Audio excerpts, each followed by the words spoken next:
Welcome to our student. आज हम study करेंगे 12th बिजनेस स्टडी का चैप्टर 9.1। चैप्टर का नाम है financial management, financial decision and financial planning. ये हमारे चैप्टर का नाम है। चैप्टर के नाम से ही आपको पता चल रहा है कि इस चैप्टर के अंदर 3 टॉपिक होंगे। सबसे पहला है फाइनेंशियल मैनेजमेंट, सेकंड है फाइनेंशियल डिसीजन और थर्ड है फाइनेंशियल प्लानिंग। इस चैप्टर का आज हमारा फर्स्ट लेक्चर है और आज हमारा टॉपिक रहेगा meaning of financial management, definition of financial management and role of financial management. तो आज हम इन तीनों टॉपिक्स के बारे में डिटेल से स्टडी करेंगे। तो सबसे पहला आता है हमारा टॉपिक है मीनिंग ऑफ फाइनेंशियल मैनेजमेंट, यानी कि जो आपका वित्तीय प्रबंध है इसका अर्थ क्या है। तो देखो, जो भी कोई भी व्यावसायिक उपक्रम होता है उसका मुख्य उद्देश्य क्या होता है? वस्तुओं और सेवाओं को विक्रय करके लाभ कमाना होता है और लाभ कमाकर अपने स्वामियों को देना होता है। या आप सीधा ये कह सकते हैं कि किसी भी व्यावसायिक उपक्रम का उद्देश्य अपने स्वामियों के लिए लाभ अर्जित करना होता है। और दूसरा देखो, पहला तो अपने स्वामियों के लिए लाभ अर्जित करना है, ठीक है। अब लाभ अर्जित करने का जो उद्देश्य है इसको पूरा करने के लिए किसकी जरूरत होती है? धन की आवश्यकता होती है। तो इस संदर्भ में यानी कि अभी सीधा सा इतना आपको पता चल गया कि स्वामियों के लिए लाभ अर्जित करना है और लाभ अर्जित करने के लिए धन की आवश्यकता होती है। तो इस संदर्भ में आप कह सकते हो कि धन क्या है? व्यवसाय की आत्मा है, यानी कि बिना धन के आप लाभ अर्जित नहीं कर सकते। अगर लाभ अर्जित नहीं कर सकते तो कोई भी बिजनेस का ओनर लॉन्ग टाइम तक बिजनेस को नहीं चला जा सकता। अब आता है कि धन के महत्व को ध्यान में रखते हुए इसका उचित प्रबंध करना बहुत जरूरी हो जाता है। और प्रत्येक व्यवसाय में वित्त के संबंध में मुख्यतः 3 क्वेश्चन क्रिएट होते हैं। कौन कौन से? सबसे पहला क्वेश्चन ये आता है कि विभिन्न व्यावसायिक गतिविधियों में कितने वित्त की आवश्यकता होगी, पहला क्वेश्चन। सेकंड क्वेश्चन आता है कि विभिन्न वित्तीय संसाधनों से कितनी कितनी मात्रा में धन प्राप्त किया जाएगा, क्योंकि धन प्राप्त करने की बहुत सारे रिसोर्सेस होती हैं, उनमें से कितनी कितनी मात्रा में धन प्राप्त करना है ये डिसाइड करना है। थर्ड क्वेश्चन क्रिएट होता है कि विभिन्न व्यावसायिक गतिविधियों में प्राप्त लाभ को किस प्रकार विभाजित किया जाएगा। अब देखो, आप अगर व्यवसाय कर रहे हैं, उसमें धन लगा रहे हैं, एक्टिविटी कर रहे हैं, तो उसके फलस्वरूप लाभ होगा। अब तीसरा क्वेश्चन ये आ जाता है कि इस लाभ का बंटवारा किस तरीके से किया जाएगा। तो इन सभी प्रश्नों का उत्तर भी वित्तीय प्रबंध के अंदर ही समाहित है या निहित है। अन्य शब्दों में आप कह सकते हो, जो ऊपर वाले क्वेश्चन है इनको ही आप घुमा के ये कह सकते हो कि वित्तीय प्रबंध के अंतर्गत सबसे पहले वित्त की आवश्यकता का अनुमान लगाया जाता है। इसके बाद इसे प्राप्त करने के विभिन्न वित्तीय स्रोतों, विभिन्न संसाधनों का पता लगाया जाता है। फिर उसके बाद जब स्रोत का पता चल जाता है कि किस स्रोत से कितना लेना है, किस स्रोत से हमें वित्त लेना है, तो उसके बाद उसकी मात्रा को निश्चित किया जाता है और अंत में जो बिजनेस के अंदर लाभ हुआ है उसके विभाजन की व्यवस्था भी की जाती है। तो इस तरह से कुल मिलाकर वित्त का प्रबंध किया जाता है। अब आता है वित्तीय प्रबंध की परिभाषा क्या है। वित्तीय प्रबंध की परिभाषा जेएल मेसी ने दी है। जेएल मेसी के अनुसार वित्तीय प्रबंध वह संचालनात्मक प्रक्रिया है, एक प्रक्रिया बताया है, ध्यान रखना इसको, जो एक व्यवसाय के कुशल संचालन के लिए आवश्यक वित्त को उपलब्ध कराने और उसका प्रभावपूर्ण उपयोग करने के लिए उत्तरदायी होती है। यानी कि कुशल संचालन, वित्त उपलब्ध करवाना और जो वित्त मिल जाता है उसको प्रॉपर तरीके से यूटिलाइजेशन के लिए ही उत्तरदायी होती है। ये वित्त की वित्तीय प्रबंध की परिभाषा है। इसके बाद आता है थर्ड टॉपिक हमारा है वित्तीय प्रबंध की भूमिका, रोल ऑफ फाइनेंशियल मैनेजमेंट, यानी कि जो फाइनेंशियल मैनेजमेंट होता है इसका बिजनेस में क्या रोल है। तो देखो, वित्तीय प्रबंध की एक व्यावसायिक संगठन में महत्वपूर्ण भूमिका होती है, क्योंकि वित्तीय जो प्रबंध होता है, अगर वित्तीय प्रबंध ही नहीं होगा, वित्त का आपके पास प्रबंध ही नहीं होगा, तो आप कोई भी व्यावसायिक यूनिट नहीं चला सकते ढंग से, क्योंकि अभी हमने देखा है कि वित्त क्या है? व्यवसाय की आत्मा है। और अगर ये जो वित्त है इसकी मैनेजमेंट ढंग से नहीं होगी तो व्यवसाय में प्रॉफिट नहीं होगा, प्रॉफिट नहीं होगा तो बिजनेस लंबे टाइम तक रन नहीं कर सकता। अब आता है वित्तीय प्रबंधन के अंतर्गत लिए गए निर्णय का सीधा सा प्रभाव वित्तीय विवरणों पर पड़ता है। फाइनेंशियल स्टेटमेंट कौन कौन सी होती है? फाइनेंशियल स्टेटमेंट जिन पर वित्त से संबंधित जो निर्णय लेते हैं उन पर प्रभाव पड़ता है। तो देखो, trading and profit and loss count और बैलेंस शीट होती है। कोई भी वित्त से संबंधित निर्णय लोगे तो इन पर प्रभाव पड़ेगा ही पड़ेगा, जिनसे ये जो है इन पर जो डिसीजन लेने का प्रभाव पड़ेगा, इनसे व्यवसाय की प्रगति की जानकारी प्राप्त होती है। और वित्तीय प्रबंधन की वित्तीय विवरणों की विभिन्न मदों के निर्धारण में निम्न लिखित भूमिका होती है। कौन कौन सी ऐसी भूमिका है, या आप ये कह सकते हो कि जो वित्तीय प्रबंधक है, वित्तीय प्रबंध है, उसकी व्यवसाय में भूमिका बहुत ज़्यादा है। तो किन पॉइंट से? तो हम सबसे पहला पॉइंट इसमें स्टडी करेंगे। हमारा पहला पॉइंट है स्थायी संपत्तियों का निर्धारण, डिटर्मिनेशन ऑफ फिक्स एसेट्स।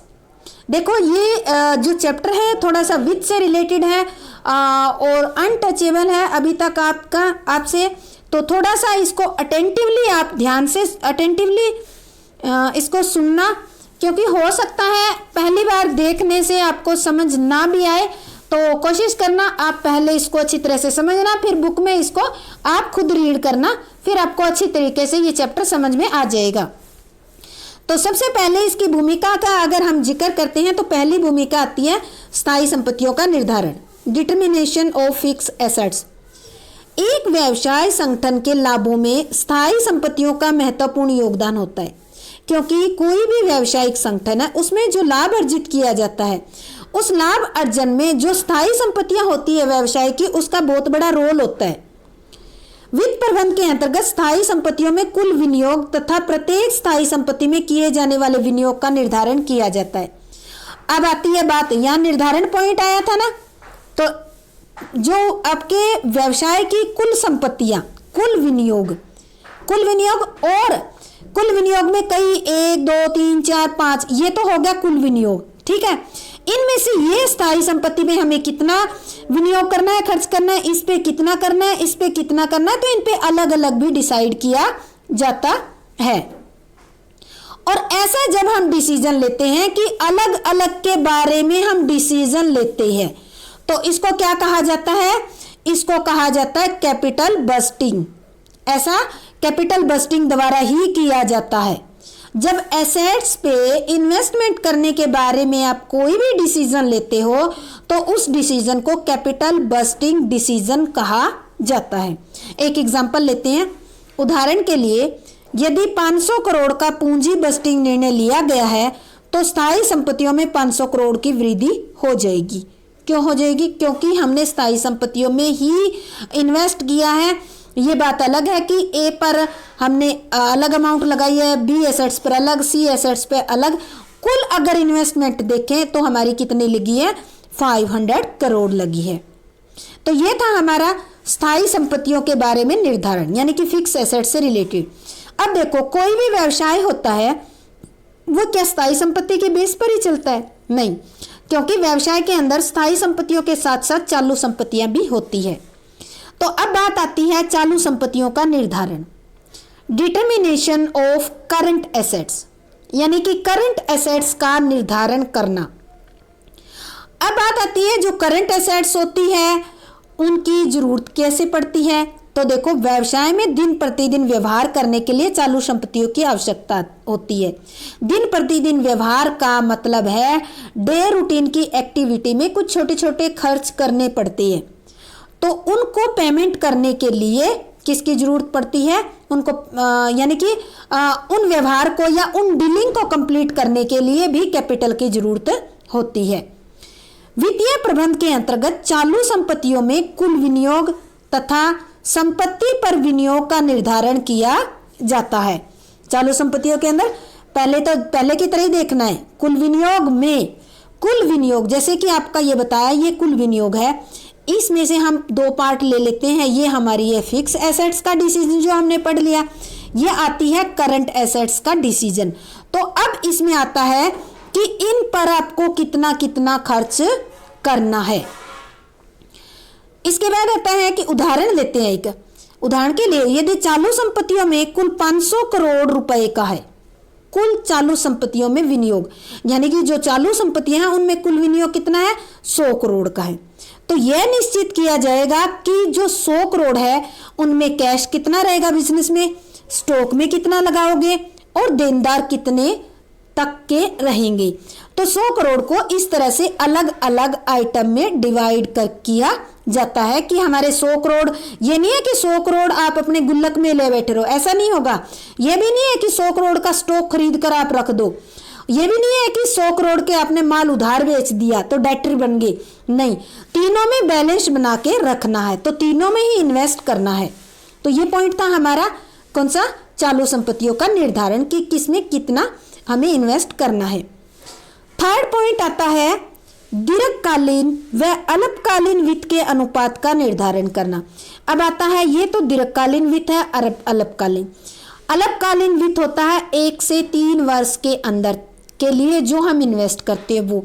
दीर्घकालीन वो होता है जिनका बेनिफिट हमें 3 वर्ष से ज़्यादा यानी कि लॉन्ग पीरियड तक हमें मिलता है, तो उन पर इन्वेस्टमेंट किया जाता है, उनको कहते हैं दीर्घकालीन इन्वेस्टमेंट। ठीक है, तो इसी के बारे में हमें इन्वेस्टमेंट के बारे में हमें डिसीजन लेना होगा। Determination of proportion of long term and short term finance. आपके पास 100 करोड़ रुपए की पूंजी है, तो आप क्या 100 का 100 दीर्घकालीन पे लगा दोगे, लॉन्ग टर्म पे लगा दोगे, नहीं। क्या 100 का 100 शॉर्ट टर्म पे लगा दोगे, नहीं। आप क्या करोगे, रेशियो डिसाइड करोगे, जैसे हम 60-40 का कर लेते हैं। 60% दीर्घकालीन जो हो गया आपका लॉन्ग टर्म पे लगा दिया आपने फाइनेंस, और 40% आपने शॉर्ट टर्म पे। तो इस तरह से एक प्रोपोर्शन डिसाइड करना है, उसके बारे में हम स्टडी करेंगे इसमें। तो अब आता है व्यवसाय की कुल वित्तीय आवश्यकताओं को दीर्घकालीन अल्पकालीन स्रोतों से पूरा किया जाता है। दीर्घकालीन व अल्पकालीन स्रोतों से पूरा किया जाता है। वित्त प्रबंधन के अंतर्गत दोनों प्रकार के वित्तीय स्रोतों का अनुपात निर्धारित किया जाता है। अब अनुपात निर्धारित हमने कर लिया 60 और 40 का, तो इसी रेशो में अगर हम बाहर से वित्त लेंगे तो इसी रेशो के अंदर लिया जाएगा। दीर्घकालीन स्रोत व्यवसाय में लंबे समय तक धन उपलब्ध करवाते हैं, इसलिए इनके प्रयोग से तरलता बढ़ती है, और दूसरी ओर दीर्घकालीन स्रोतों की लागत अल्पकालीन स्रोतों से ज्यादा होती है। अब देखो, जो मैंने 60-40 बताया है ये आपके बिजनेस की कंडीशन पे भी निर्भर करता है। हो सकता है आपका 40-60 हो सकता है आपका 20-60-80 हो, अलग अलग हो सकता है सबके लिए। ये केवल मैंने एक समझाने के तरीके से आपको बताया है, ठीक है। तो इससे क्या होगा, जो अगर आपका लॉन्ग टर्म फाइनेंस जो है लेते हैं तो वो लंबे समय तक तो प्रयोग होता है, लिक्विडिटी भी बढ़ती है। दूसरी ओर दीर्घकालीन स्रोतों से जब हम फाइनेंस लेते हैं तो उनकी लागत जो होती है, कॉस्ट, वो अल्पकालीन स्रोतों से ज्यादा होती है। अतः व्यवसाय में अधिक तरलता की आवश्यकता होती है, तो अधिक लागत सहन करनी होगी आपको। अगर आप व्यवसाय में अधिक तरलता नहीं चाहते तो इसके विपरीत आप क्या करोगे, ज्यादा लागत सहन नहीं करोगे। वित्तीय प्रबंधन में तरलता व लागत विश्लेषण करके दोनों वित्तीय स्रोतों के अनुपात का निर्धारण किया जाता है। यानी कि अगर आप ज्यादा लागत सहन कर सकते हो तो आप दीर्घकालीन से ज्यादा पूंजी रेज करोगे। अगर आप नहीं करना चाहते, यानी कि तरलता नहीं चाहते या लागत सहन नहीं करना चाहते, तो दीर्घकालीन स्रोत से आप कम पूंजी अरेंज करोगे। तो इस तरह से दोनों का, तरलता का और लागत दोनों का विश्लेषण किया जाता है, और उसके बाद वित्तीय स्रोतों का अनुपात डिसाइड किया जाता है कि किस स्रोत से कितना वित्त हमें लेना चाहिए और उसको यूज करना चाहिए। फोर्थ पॉइंट हमारा आता है दीर्घकालीन वित्त के विभिन्न स्रोतों के अनुपात का निर्धारण। अभी हमने दोनों का पढ़ा था, दीर्घकालीन और अल्पकालीन का हमने डिसाइड किया था। अब हम आ जाते हैं डिटेल में केवल दीर्घकालीन का। देखो, इससे पहले वाले पॉइंट में एक बार नजर मरवा देती हूँ आपको। देखो, इससे पहले वाले पॉइंट में दोनों तरह के वित्त का डिसाइड किया था, दीर्घकालीन और अल्पकालीन। अब अगले पॉइंट में केवल दीर्घकालीन जो है उसके बारे में स्टडी करेंगे। दीर्घकालीन वित्त के विभिन्न स्रोतों के अनुपात का निर्धारण करना। Determination of proportion of various source of long term finance. अब देखो, दीर्घकालीन वित्त प्राप्त करने के कई स्रोत होते हैं। अब उन स्रोत से भी आपको ये डिसाइड करना पड़ेगा कि किस स्रोत से हमें कितना फंड रेज करना चाहिए। सबसे पहले तो ये देख लेते हैं कि दीर्घकालीन वित्त के स्रोत होते कौन कौन से हैं। दीर्घकालीन वित्तीय स्रोतों में होती है एक तो समतांश पूंजी, यानी कि जिसको हम क्या कहते हैं, इक्विटी शेयर कैपिटल। दूसरा होता है प्रेफरेंस शेयर कैपिटल। तीसरा होता है रिटेन अर्निंग। चौथा होता है डिबेंचर और पांचवा होता है लॉन्ग टर्म लोन। 5 है ये, पहला, दूसरा, तीसरा, चौथा और 5 स्रोत है आपके पास। अब आपको ये डिसाइड करना पड़ेगा कि किस स्रोत से आपको कितना फंड लेना है। अब देखो, एक स्रोत तो इसमें ऐसा है जिसपे कोई लागत नहीं आती, संचित लाभ। अगर आपकी कंपनी में संचित लाभ है तो ये कॉस्ट फ्री होता है, क्योंकि आपका ही सेव किया हुआ रुपया होता है फंड, यानी कि आपकी ही रिटेन अर्निंग होती है जो आपने जर्नलिज्म में डाल रखी है, वहां से निकाल कर आपको यूज ही करनी है, तो इस पर कोई कॉस्ट नहीं आती। इसके अलावा जितने सोर्सेज हैं उन पर क्या होता है, कॉस्ट आती है। तो अब इनकी कॉस्ट को आपस में कंपेयर करके ये डिसाइड किया जाएगा कि किस स्रोत से किस परसेंटेज में फंड रेज किया जाएगा। अब आता है वित्तीय प्रबंध के अंतर्गत विभिन्न दीर्घकालीन वित्तीय स्रोतों का अनुपात निश्चित किया जाता है। 5 बताए हमने, इन 5 में किसी में 20 ले लिया, किसी में 10, किसी में 40 ले लिया, किसी में 20 ले लिया, किसी में मान लेते हैं कुछ अलग जो भी बचा है वो हमने परसेंटेज ले लिया। तो इस तरह से लिया जाता है। अब देखो, ये परसेंटेज डिसाइड करने से पहले आपको क्या करना होगा, सभी स्रोतों के अपने अपने लाभ और जो दोष होते हैं। देखो, हर एक स्रोत के कुछ लाभ है तो कुछ दोष भी है, यानी कि कोई ज्यादा फायदेमंद है तो कोई ज्यादा खर्चीला भी है। ठीक है, तो इसके लाभ और दोषों का विश्लेषण करके एक संतुलित निर्णय लेना होगा। संतुलित निर्णय मतलब अगर आपको किसी एक सोर्स से ज्यादा कॉस्टली फंड रेज हो रहा है तो दूसरा आपको ऐसा सोर्स देखना होगा जिससे बहुत सस्ता फंड आपको मिल जाए। तो इस तरह से एक संतुलित निर्णय लेना होगा। तो ये था हमारा दीर्घकालीन स्रोतों से किस अनुपात में फंड रेज करें। इसके बाद 5वां आता है लाभ हानि खाते के विभिन्न मदों का निर्धारण करना। यहाँ पे आता है लाभ हानि खाते से रिलेटेड, यानी कि determination of various item of profit and loss account. जो अब ऊपर हमने क्या पढ़े हैं, लॉन्ग टर्म जो सोर्स है, लॉन्ग टर्म फंड रेज करने के सोर्स है, उनसे अगर फंड रेज करते हैं तो हमें उन पर कॉस्ट खर्चा करना पड़ता है, लागत होती है। तो वो जो लागत होती है वो कहाँ लिखी जाती है, प्रॉफिट एंड लॉस अकाउंट में लिखी जाती है। तो कौन कौन सी आइटम है जिनका हमें डिसाइड करना है। विभिन्न वित्तीय निर्णय से लाभ हानि में शामिल मदें प्रभावित होती है। उदाहरण के लिए कैसे, अगर आप लोन ले रहे हो तो यहाँ दे रखा है इंटरेस्ट, ब्याज का संबंध ऋणों की राशि से होगा। अगर बहुत ज्यादा ब्याज ऋण ले लोगे तो ज्यादा ब्याज पे करना पड़ेगा।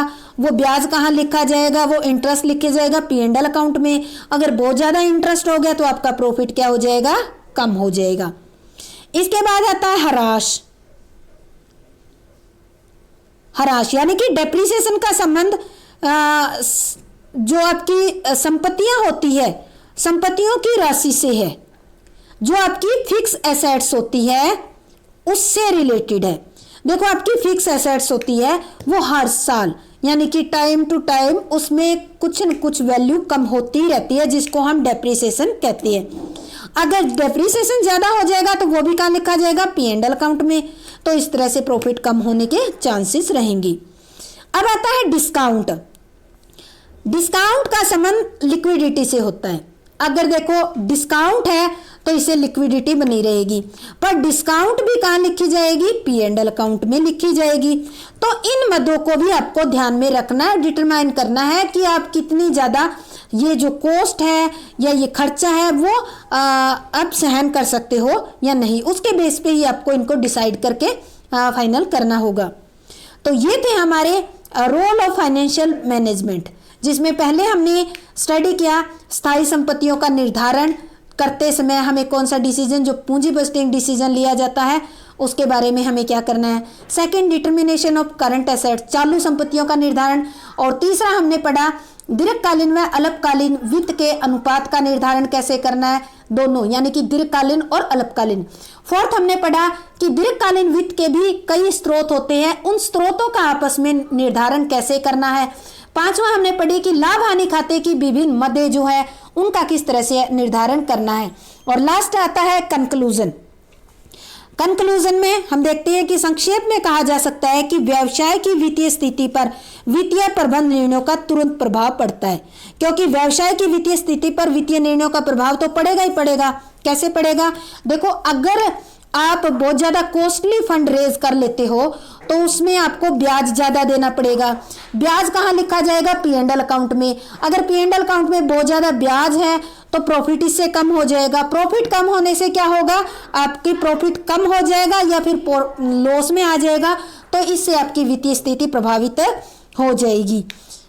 इसके बाद है यह वर्तमान और भावी दोनों वित्तीय विवरणों को प्रभावित करता है, क्योंकि वर्तमान को तो प्रभावित करेगा ही करेगा, भविष्य में जब हम कोई डिसीजन लेंगे तो उस पर भी इसका प्रभाव पड़ेगा। तो कुल मिलाकर ये कह सकते हैं कि वित्तीय निर्णय का व्यवसाय की स्थिति पर प्रभाव पड़ता है और व्यवसाय की स्थिति पर वर्तमान और भविष्य दोनों की वित्तीय विवरणों पर या दोनों ही स्थितियों में प्रभाव पड़ने के चांसेस रहते हैं। तो ये हम